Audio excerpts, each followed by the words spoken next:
The gravel crunched under the tires as we pulled up to the Airbnb, and honestly, it looked even better than the photos. A charming, secluded cabin nestled deep in the woods, miles from the nearest town. It was exactly the escape from the city we needed. The air was crisp, filled with the scent of pine and damp earth. Our host, a friendly but slightly rushed woman named Clara, gave us a quick tour. Living room, kitchens fully stocked, 2 bedrooms upstairs. Wi-Fi password is on the fridge, she said, her keys jangling impatiently. I live just a few towns over, so if you need anything, just shoot me a text.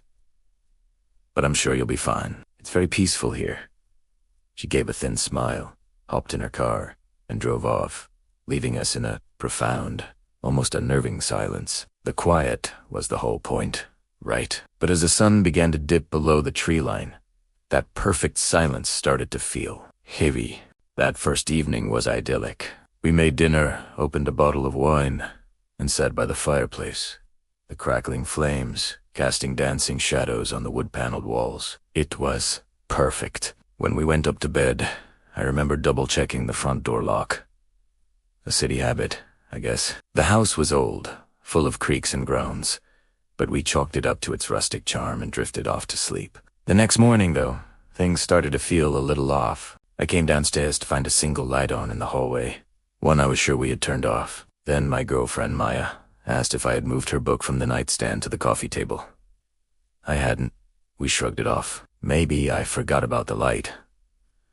Maybe she was tired and misplaced her book. Simple, logical explanations, but the feeling lingered, a tiny splinter of unease in the back of my mind. Later that day, we came back from a hike to find the back door, which we had deadbolted slightly ajar.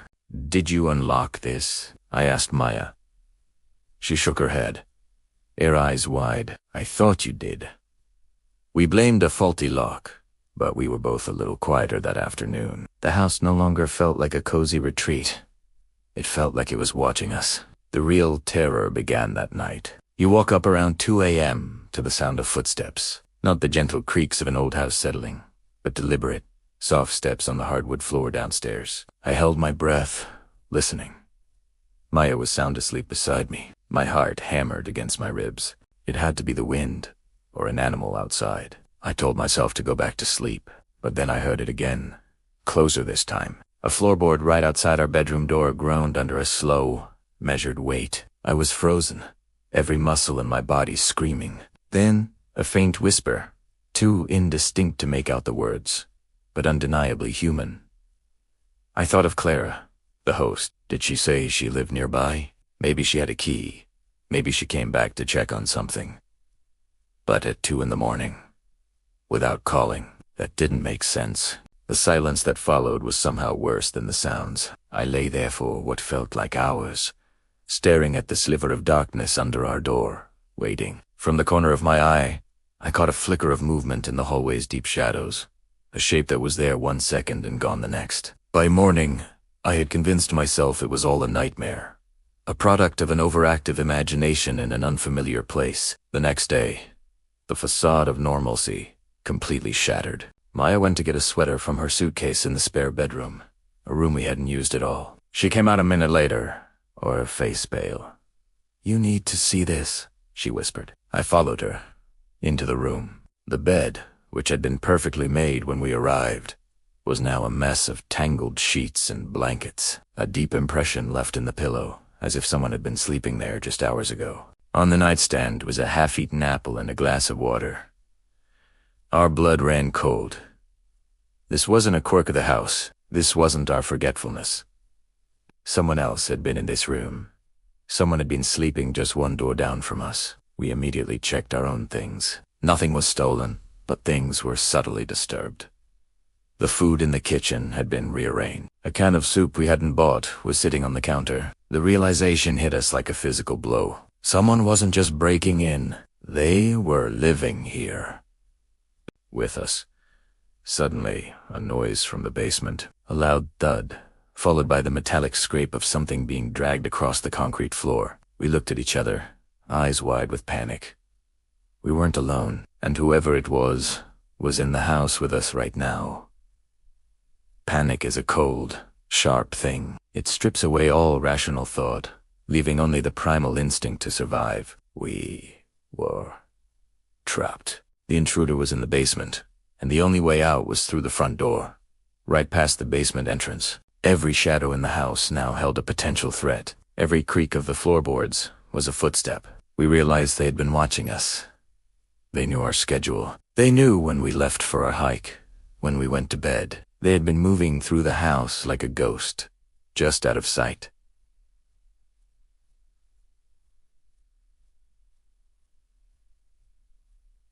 The host, Clara, was she unaware, or was she part of this?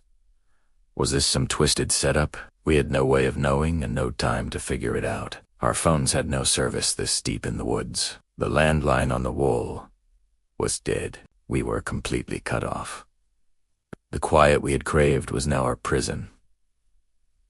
The scraping sound from the basement stopped. Silence descended again, thick and suffocating. We knew we had to move. We had to get out. But the slightest sound could give us away. The hunter was now the hunted, in a house we didn't know, against an enemy we couldn't see. We had to escape. Tiptoeing, with our hearts pounding in our ears, we decided to make a run for it. Our car keys were on a hook by the front door, right next to the basement. It was our only chance. We moved silently down the stairs, each step a gamble. The air was thick with tension. As we reached the bottom, the basement door, which had been closed, slowly began to creak open. A sliver of absolute darkness yawned from within. We didn't wait to see what would emerge. I grabbed the keys, fumbling with the lock on the front door. It felt like an eternity. The sound of the tumblers clicking over echoing like gunshots in the silent house. Behind us, a figure emerged from the basement doorway, tall, shrouded in shadow, its face obscured. We burst out into the cold night air, sprinting across the gravel driveway towards our car. I've never moved so fast in my life. The engine roared to life, and I slammed the car into reverse, tires spitting gravel as we peeled out of there. I didn't look back, but in the rearview mirror, for just a second, I saw the figure standing on the porch, watching USA go, utterly still. We drove for what felt like hours, not stopping until we saw the fluorescent glow of a 24-hour gas station. We were shaking, traumatized, but alive. We called the police from there, telling them the whole insane story. They took our statement, said they'd check out the property. We never heard back from Clara. We just drove home. The terrifying images from the cabin burned into our minds. We tried to move on, to forget, but a week later, a small, unmarked package arrived at our apartment. There was no return address. Inside, nestled in tissue paper, was the book Maya had left on the nightstand at the cabin.